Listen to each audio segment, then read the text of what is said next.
What If Thor Was Raised by Frost Giants #1. So we see at the beginning there is a narration from someone talking about Jotunheim and talking about a large battle that is taking place there between the Asgardians and the Frost Giants. We see Odin come across Loki, the king of giants. They start to battle each other and they fight for a long time. It says maybe even hundreds of years. I mean, they don't really specify. And still they are both evenly matched this entire time, so they're just going back and forth. That is until Odin misses a thrust and just gets wrecked by Loki's hammer to the side, which we find out later in the issue is named Ice Crusher. So after Odin is defeated, they go to Asgard and defeat the rest of the Asgardians. They basically just ransack and destroy the whole place. There are only two people left, and those are Thor and his mother Freya. She stabs and kills one giant and yells, "You will not kill my son." We then see Loki approach and he tells her that he's not going to kill them. He is just going to continue to punish Odin where it hurts him the most, his family. He then tells the other giants to take her away. Just then, a young Thor grabs a sword and he tries to attack Loki. But the king of the giants grabs Thor and commends him on his bravery, and then decides he will raise Thor as his own son, which is kind of like a slap in the face to Odin. We next see that Thor is in his cell in Jotunheim, and Loki sneaks in to see him. Loki is very kind to him and talks about how his father always mistreats him and gives him a hard time. He gives Thor his furs because Thor's cold, and he also hands him a badly carved wooden pendant that he made. And he tells Thor that even here he is not alone. A few years pass, and Loki has taken Thor and Loki out with him on a hunt. Loki tells them that a giant must learn to kill to protect his people, and that even if some giants die on this hunt, that those that do die would be unworthy anyways. Loki then shouts to his father that he has another way to take down the beast. And he tries to use some of his invisibility magic to trick the creature, but it doesn't really work. The creature smells him out, and he gets trapped by the beast.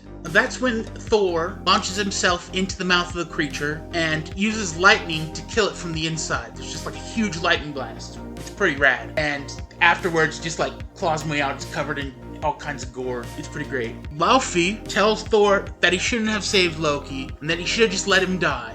But at the same time, he also tells him that one day Thor himself might be worthy of wielding the Ice Crusher. This excites Thor. He's excited. He's jubilant that this father figure that he's had now is showing interest in him. This just makes Loki even more humiliated and sad. So after this hunt, we see that Loki is wandering his father's dungeons. He hears a voice call out to him. It turns out that this is Thor's mother, Freya. She's still imprisoned after all these years. Loki kind of begins confiding in her and growing close to her because she's like basically the only person around that even cares about him. All the other frost giants just treat him like crap. You know, they're horrible. Years go by and it shows that he's been sneaking to see her when he can, and she was teaching him magic, and he also used that magic to steal her food. So they've built this relationship together, and Loki has kind of taken her on as his own mother. However, he does not tell her that her son is still alive. He keeps that to himself, kind of like he wants to keep her to himself, I think.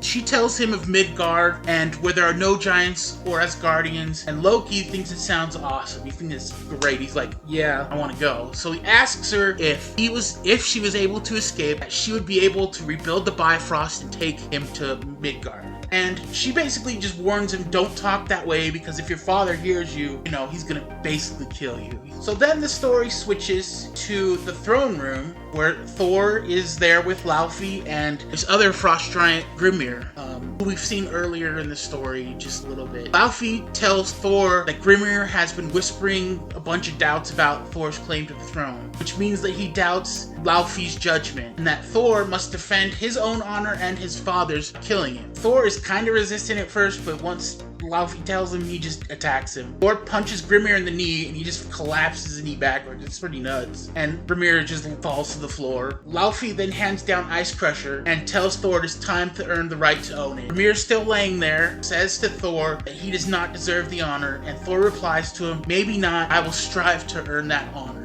And then he just smashes Ice Crusher down onto Grimir's chest, killing him. One thing I do find really interesting is as soon as Thor is handed Ice Crusher, we can see that his hands and his forearms start to turn blue like the frost giants. Almost like this is finally turning over to become more like captors. So later on, Thor is then sitting in the throne room alone when Loki approaches, and Thor is still really friendly towards Loki and acting like a brother to Loki. He's just like, hey, gives him a hug, all that stuff. And then he also tells Loki that Laufey wants them both by his side as he goes to war against Muspelheim, realm of Suder. So it is this information that basically convinces Loki that he doesn't want to go to war for his father. He's like, that guy never cared for me, why do I want to go do that?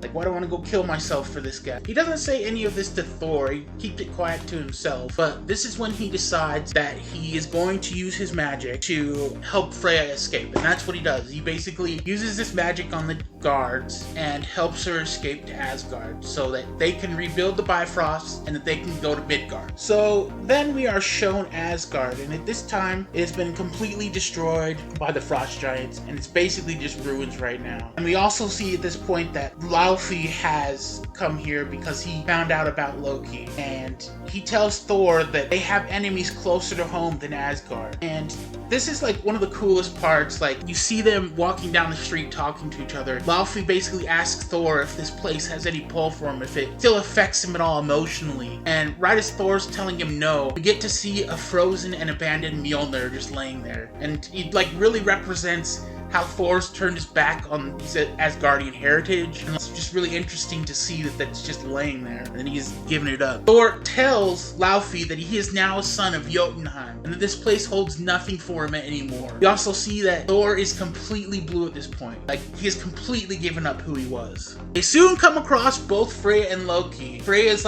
casting her magic, repairing the Bifrost, and just as it's done and about ready to use it to escape, Laufey grabs Loki, and Thor at this point is like, have mercy for your own son. Laufey denounces Loki and calls him an abomination, and he asks Loki if he thought he could trick him. Loki then conjures a dagger while Laufey is busy talking and stabs him in the eye and slits his throat. So I guess Loki could trick him. I mean, this, however, really pisses Thor off because he sees his adoptive father die. He becomes enraged and he attacks Loki. He knocks him back, and then he releases an ice blast against Loki from Icebreaker, but at the last second, Freya pushes Loki out of the way and takes the full power of the blast. She is frozen instantly, then she shatters into pieces in Loki's arms. It isn't until Loki tells Thor that he realizes that he has killed his own mother. He then realizes that Loki has kept it a secret this whole time, that he knew that his mother was alive. And this makes him even more angry. Basically, they start to fight to the death. They continue to fight, and Loki gets in a few hits here and there. Thor gets his in too. But eventually, Thor knocks Loki to the ground, and he's standing over him, about to just swing down the final blow. Loki pleads with him and asks him, why couldn't you all just let me go? I just wanted my own path. That's when Thor brings down the hammer, but it's next to Loki instead of on top of him. Thor then just says one word, leave. As Loki is turning to go to Midgard, he tries to convince Thor to come with him, that they could leave all the giants and his guardians and all that behind and have their own lives. Thor refuses and says that his people need him to help lead and defend them. He tells Loki that he has found his place and that Loki should find his. Loki leaves and Thor falls to his knees, and lightning rains down as he mourns the loss of his mother, a father, and his brother all in the same day. The narrator reveals that this was the last time that Loki and Thor saw each other. Finally, we see a man sitting in a hut who has been telling this whole story to his children. He is the narrator, and he's been telling them a story about Thor and Loki. And they get really excited when they're hearing about it, and they ask if they will ever see Thor. And Loki's kind of like, that probably wouldn't be the best thing for Midgard. He's the king of the Frost Giants right now. That's not a good thing if he's on Midgard. He then gets in trouble by his wife for filling his kids with all these nonsense stories and is told to go get more firewood. We see him go outside, and down at his feet in the snow is the necklace that Loki had given Thor when he was first captured. There's a lightning flash, and we see that the narrator was Loki the entire time, and that he finally found his place with his family. It ends as Loki is looking up towards the sky, looking for his brother Thor. So yeah, I really liked this story. I thought it had some really cool moments, and I thought it was interesting the way that Thor's skin changed, almost like the hammer was corrupting him a little bit, maybe. I liked we got to see Mjolnir and that it was abandoned. That's kind of sad, but I mean, we got to see it. That was cool. It was a guest appearance, I guess. I liked how they ended the story and that Loki got a happy ending, which doesn't happen a lot, honestly. Loki usually doesn't get what he wants, but most of the time what he wants is pretty evil, so I guess that plays out pretty evenly. But yeah, it was a good story. Anyways, thanks for watching. Like, comment, subscribe, do all that stuff. I'm fairly new to YouTube still, but I'm trying to get these videos out. Leave a comment if you have any comments, or if you have any requests or general questions. I'm happy to answer them, or even do requests for certain issues. So that was today's tale from the long box. I will catch you all next time.